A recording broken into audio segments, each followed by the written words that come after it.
2022년 원래 우리 교회 표어가 여호와의 선하심을 맛보아 알자라고 했습니다. 여호와의 선하심을 맛보아 알 수 없는 환경과 상황이 있다는 것이죠. 그럴 때 필요한 것은 하나님이 얼마나 좋으신지를 체험하는 겁니다. 진짜 맛있는 음식은 어떤 음식인가요? 배고플 때 먹는 음식이죠. 배고프면 다 맛있어요. 배고프면 맛있는 것뿐만 아니라 누구와 함께 먹느냐가 참 중요합니다. 아무리 맛있는 음식이 있고 아무리 배가 고파도 원수와 함께 음식을 먹는다 그러면 맛있을 수가 없을 것입니다. 우리의 영혼도 마찬가지입니다. 좋으신 하나님에 대하여 알아야 신앙생활 즐겁습니다. 좋으신 하나님을 맛보아야 예수 잘 믿을 수 있어요.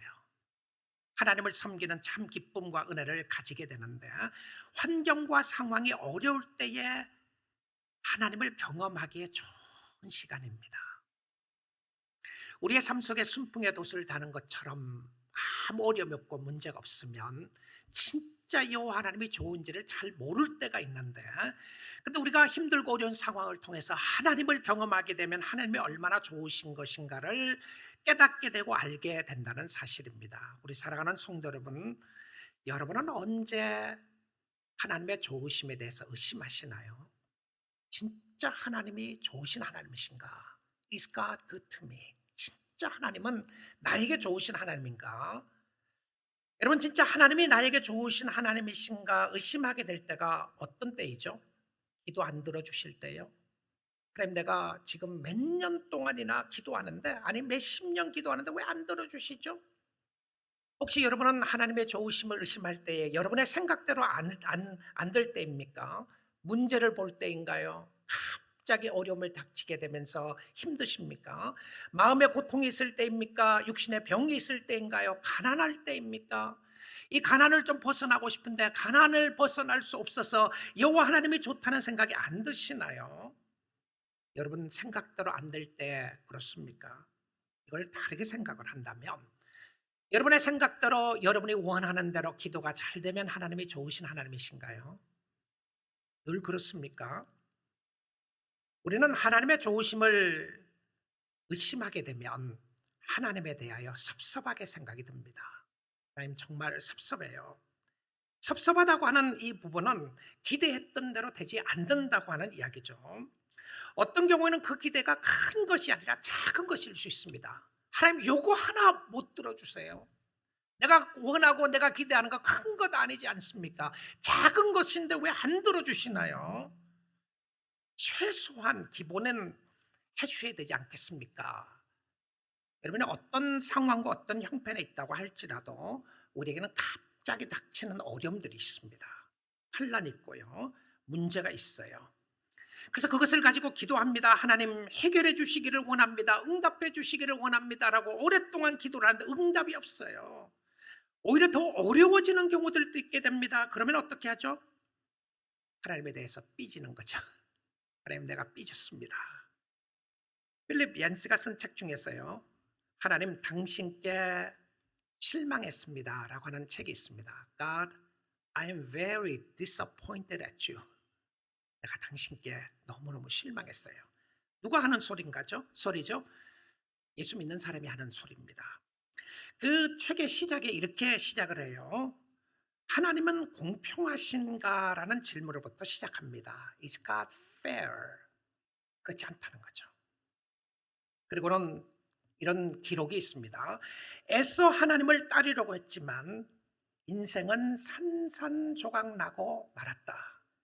비참한 자신의 상태와 하나님의 나라, 행복한 삶을 이어가는 성경 말씀의 약속을 어떻게 연결시킬 수 있는가?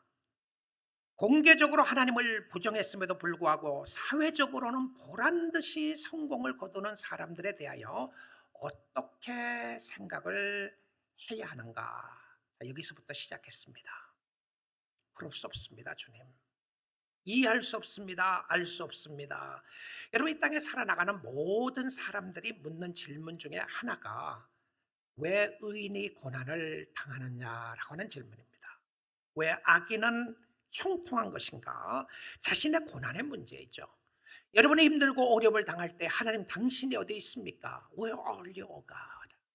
내가 가장 힘들고 내가 가장 어렵고 나의 인생에 당신이 필요하다고 생각했을 때 당신은 어디에 있습니까? 특별히 우리가 억울하게 고난을 당하거나 자신의 잘못과는 상관없는 어려움에 처하게 되면 더욱더 이런 질문이 현실의 삶과 많이 부딪혀오게 됩니다. 성도도 그렇습니다. 왜 나입니까? Why me, Lord? 우리가 신앙생활을 바로 하겠다고 지금까지 살아왔는데 왜 나에게 이런 어려움이 있습니까? 예수 안 믿는 친구 보니까 잘 돼요. 더 잘 살고 고통도 없는 것 같은데 왜 예수 믿는 나에게 이런 고통이 있고 아픔이 있습니까? 라는 질문을 하게 되는데요. 여기에 대한 질문과 답이 시편 73편에 잘 나와 있습니다. 1절부터 3절 먼저 보도록 할게요.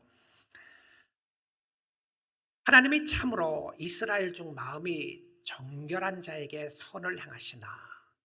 하나님은 누구신가? 성도들에게 마음이 정결한 자에게 좋은 일을 하신다. 좋으신 하나님이시다. 이런 포인트죠. 자, 2절을 봅니다. 그런데 그의 삶 속에 어떤 역사가 일어나게 됩니까? 어떤 모습을 보게 되죠? 나는 거의 넘어질 뻔하였고 나의 걸음이 미끄러질 뻔하였으니. 이런 고백을 해요. 나는 쓰러질 뻔했다. 하나님이 좋으신 하나님이라고 내가 믿고 있었는데 내가 넘어질 뻔하였고 나는 절망하고 좌절하고 낙심하고 내가 걸어가는 길이 쓰러질 것만 같다. 누가 고백을 합니까? 아삽이라고 하는 사람의 고백 속에 나타나는 부분인데요. 이 아삽이라고 하는 사람은 시인이었습니다. 그리고 다윗 왕 때의 성전에서 하나님을 찬양했던 사람이었고요. 선지자 역할까지 감당했던 사람이었습니다. 그는 하나님의 백성들을 예배자로 인도했던 사람이었는데 그의 마음속에 풀리지 않는 숙제가 있었습니다. 고민이 있었어요. 아픔이 있었습니다. 고난의 문제였고 하나님은 좋으신 하나님이라고 믿고 있었는데 왜 악인이 형통합니까? 왜 나에게 이런 고난이 있습니까? 라고 고백하고 있었는데요. 3절에 보게 되면 아삽이 무엇을 보고 무엇을 생각했는지 나옵니다. 그 이유는 내가 넘어질 뻔하고 내가 좌절하고 절망할 뻔했던 그 이유는 무엇이었냐면 내가 악인의 형통함을 보고. 여러분의 성경을 가지고 계시면 보고라는 부분에 동그라미를 쳐놓고 보시면 좋겠습니다. 보고 오만한 자를 질투하였다. 질투하였다라고 하는 표시를 해놓으면 좋겠어요. 자, 보고 질투입니다. 그의 삶 속에 악인의 형통함을 보고 그리고는 그 봄으로 인해서 그의 심령 속에 무엇이 들어왔냐면 마음에 질투의 마음이 들어왔어요. 여러분, 보는 것은 마음과 연결이 됩니다. 그래서 성도들이 무엇을 보느냐가 굉장히 중요해요. 어떤 사람들은 문제만 봅니다. 문제만 보는 사람은 항상 문제만 봐요. 어떤 사람은 답을 봅니다. 답을 보는 사람은 항상 답을 봐요. 어떤 사람은 잘못된 것만 봅니다. 그 사람은 잘못된 것만 봐요. 어떤 사람은 칭찬할 것만 봅니다. 칭찬할 것이 많이 있어요. 여러분, 사람에게는 양면성이 다 가지고 있습니다. 무엇을 보느냐가 중요해요. 여러분의 삶과 환경을 통해서 무엇을 보고 있는가?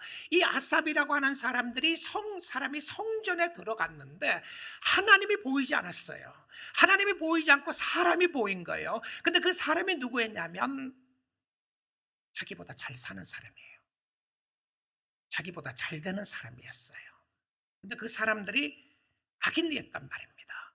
하나님이 안 보이니까 세상 사람들이 보이기 시작한 거예요. 교회에 와서 예배는 드리는데 주님이 안 보이는 겁니다. 그런데 이 악인의 형통함을 보고 오만한 자를 질투했다, 이렇게 이야기를 하고 있어요.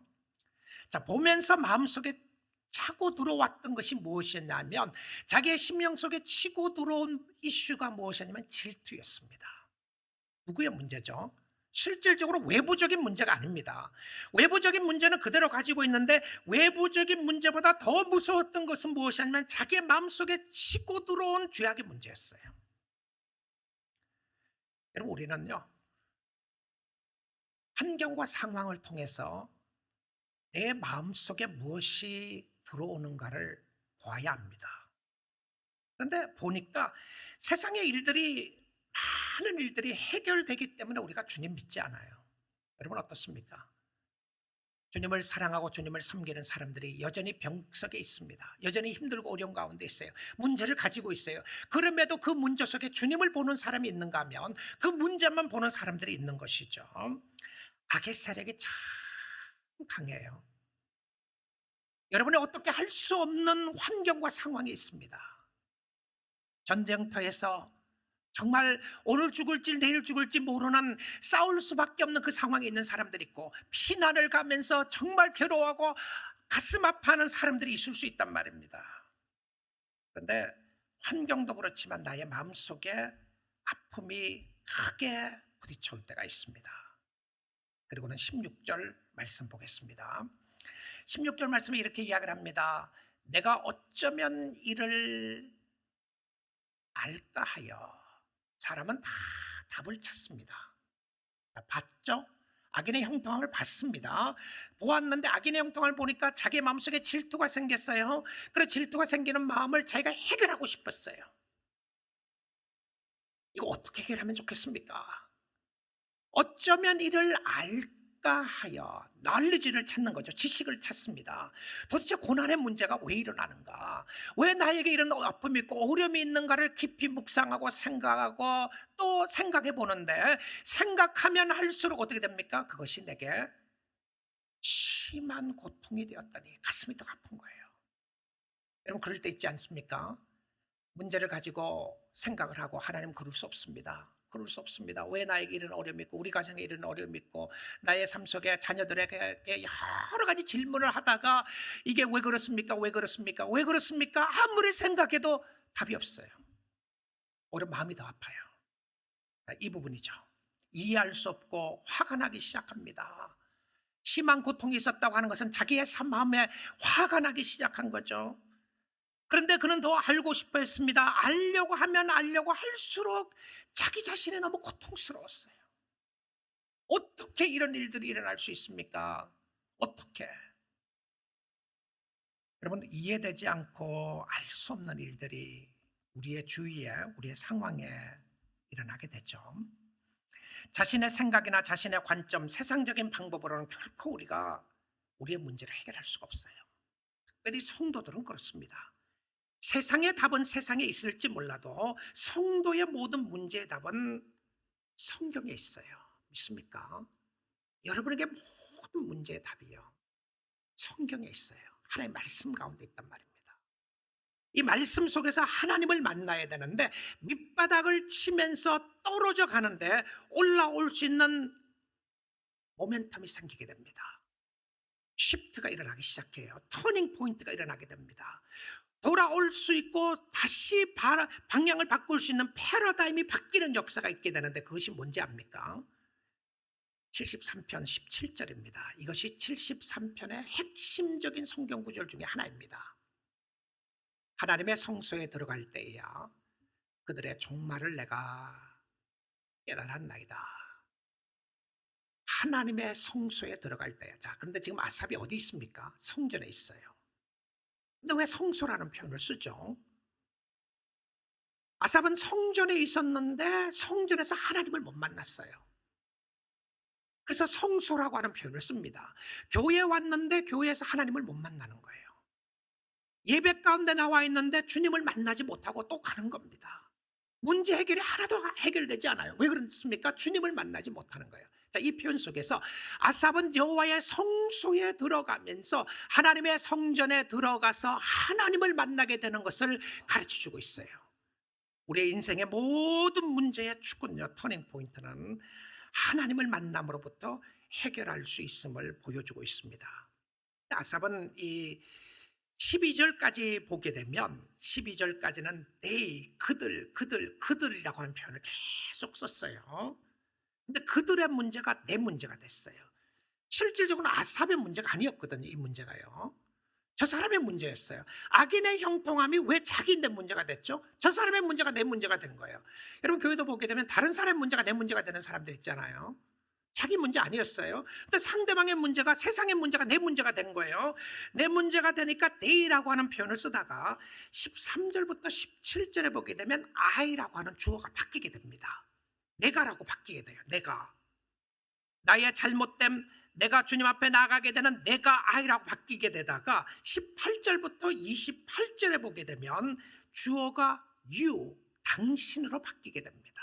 내가 당신에게. 그러니까 나와 하나님과의 관계가 온전히 회복되는 역사가 있게 되는데요, 나와 하나님과의 관계의 회복의 역사의 중심 구절이 바로 17절이었습니다.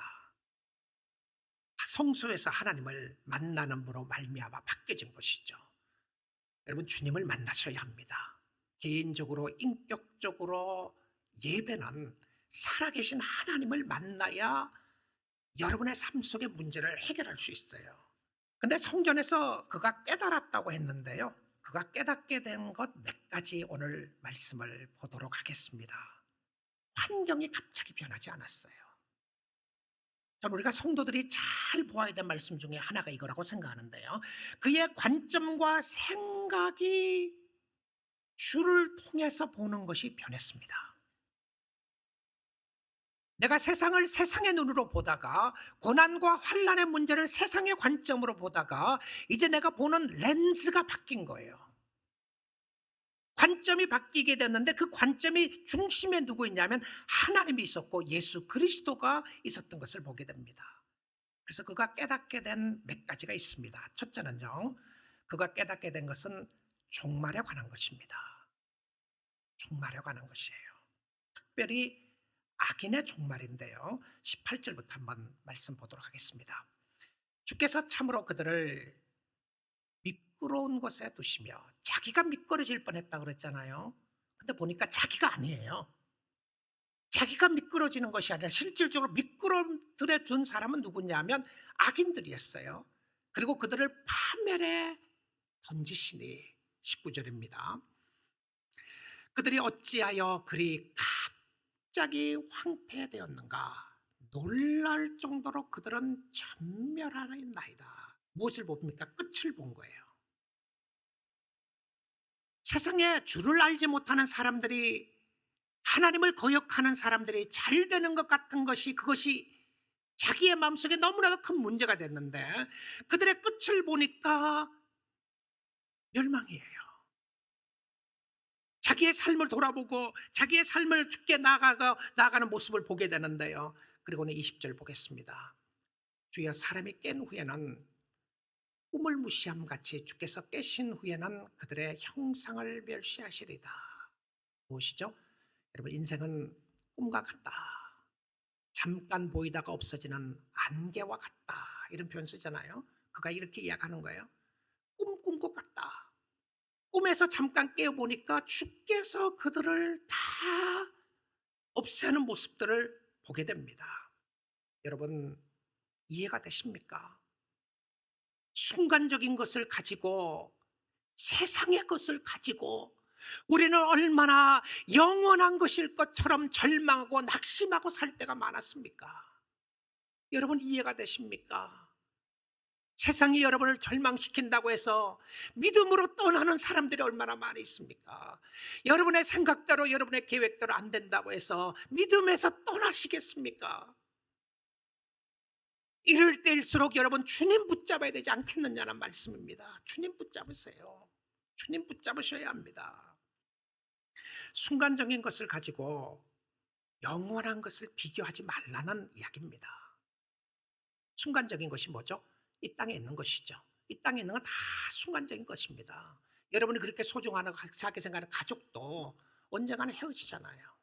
여러분이 그렇게 소중하게 생각하는 건강도, 여러분이 그렇게 소중하게 생각하는 물질도, 여러분이 그렇게 소중하게 생각하는 명예도 다 두고 갈 때가 있어요. 지금은 아프죠. 지금은 나는 명예를 가지고 싶고, 지금은 나는 더 건강하고 싶고, 지금은 나는 물질을 더 갖고 싶은 욕망이 있는 거죠. 나보다 더 많이 가진 사람을 보니까 질투나기도 하고 어렵고 힘들기도 한데, 그의 삶 속에 무엇을 봅니까? 끝을 보는 거예요. 내 인생이 어디 있고 누가 나를 붙잡고 계신가를 보는데 세상적으로 보상받고 싶은 마음이 너무 많았던 거예요. 세상적으로 보상을 비교하는 것은 너무나도 어리석은 것입니다. 없어지는 것을 가지고 영원한 것과 비교하는 것은 어리석은 것이에요. 성경은 세상에서 악한 사람들이 잘 살지 못할 것이라고 말한 적이 없어요. 악한 사람들은 건강하지 않을 것이라고 말한 적이 없습니다. 여러분, 세계 10대 부자들 한번 보십시오. 20대 부자, 미국의 10대, 20대 부자들 중에서 크리스천들이 있나요? 제가 알기로는 없는 걸로 알고 있습니다. 아마 크리스천을 말을 하는지 몰라도요, 진짜 주님을 바로 믿는 사람들이 없어요. 그러면 어떻게 됐죠? 이 사람들은요, 잘 살아가고 있단 말입니다. 여러분, 우리는 영혼의 문제를 보아야 합니다. 내 영혼이 어디 있는가를 보아야 해요. 영혼의 문제라는 것이죠. 아, 내가 잘못 보고 있었구나. 내가 썩어 없어질 것에 소망을 두고 살았구나. 내가 영원한 것에 소망을 두지 않고 이 땅에 소망을 두고 살았구나. 그러니까 괴로웠어요. 그러니까 하나님의 선하심에 대해서 의심하게 되었습니다. 종말을 보아야 합니다. 끝을 보셔야 돼요. 둘째로 그가 깨닫게 된 것은요, 자기 자신입니다. 자기 자신요. 하나님을 보면 반드시 나를 보게 돼 있어요. 성전에서 하나님을 만난 사람은 반드시 자신을 보는데, 자신을 보면서 깨닫게 된 것이 무엇이죠? 자, 말씀 보겠습니다. 시편 73편 21절 22절인데요. 내 마음이 산란하며, 너무 힘들었어요. 그전에요. 하나님을 만났습니다. 그래도 힘들어요. 마음은 여전히요. 그리고는 그 다음 표현을 보십시오. 내 양심이 찔렸나이다. 이건 축복입니다. 성경에 보면 이런 표현이 있죠. 양심이 화인 맞은 표현이 나옵니다. 양심이 화인 맞았다는 말이 뭔지 아세요? 양심이 굳어졌다는 거예요. 돌같이 굳어졌다고 하는 표현입니다. 저 사람은 양심이 있느냐 없느냐 이런 표현을 쓸 때 있잖아요. 이 양심이 찔림 받았다고 하는 것은 여러분의 양심 속에 하나님의 말씀이 꽉 들어가는 거예요. 이 양심에 화인 맞게 되면 옳고 그름을 분별하지 못합니다. 무엇이 선한 것이고 무엇이 악한 것인지 구별이 안 돼요. 자기가 하는 것은 다 선한 것이라고 생각합니다. 말씀과 비춰보지 않아요. 왜 그렇죠? 마음이 화인 맞아서 마음이 굳어있기 때문에 하나님의 말씀이 들어갈 마음이 없는 거죠. 근데 하나님의 말씀이 들어가게 되면 양심의 가책을 느끼게 됩니다. 양심의 가책을 느낀다고 하는 것은 좋은 표현입니다. 그래야 내 마음속에 죄를 깨닫게 된다, 이 표현이거든요. 양심이 찔렸다. 찔림으로 어떻게 됐나요? 22절 보겠습니다. 내가 이같이 우매무지함으로 주 앞에 짐승이 오나. 자신의 무지함을 깨닫게 되는데요, 아무것도 모르는 짐승과 같다. 여러분, 우리는 하나님 앞에 똑똑하지 않습니다. You are not smarter than God. I'm not smarter than God. 여러분, 주님을 만나는 사람은요, 전능자 앞에서 우리가 뭘 한다고 그러겠습니까? 그래서 하나님 앞에 찬양과 감사가 있는 것은, 하나님, 내 인생 내가 알지 못합니다. 하나님이 왜 이렇게 인도하시는지 알 수 없습니다. 그래서 너무 섭섭하다고 생각하지 마세요. 좋으신 하나님이십니다. 좋으신 하나님은 여러분을 가장 좋은 길로 인도하시고 축복해 주시고 이끌어 주실 줄 믿습니다. 여기서 끝나면 안 돼요. 하나님께 대한 깨달음, 세상의 종말과 악인의 종말을 보고 자신에 대한 깨달음인데 여기서 끝나면 안 됩니다. 그 다음으로 연결돼야 하는데 멋진 신앙 고백으로 연결되셔야 합니다. 신앙 고백으로요. 23절 한번 보도록 하겠습니다. 내가 항상 주와 함께하니. 바로 전에 자기가 짐승 같다고 그랬잖아요. 나는 우매무지하다. 내가 하는 것 없습니다, 주님. 내가 뭘 안다고 그러겠습니까? 그런데 내가 항상 주와 함께하니 내가 주께서 you, 그렇죠? 하나님과 나와 당신이 연합되어 있는 것을 보게 됩니다. 주께서 내 오른손을 붙드셨나이다. 넘어질 것 같았습니다.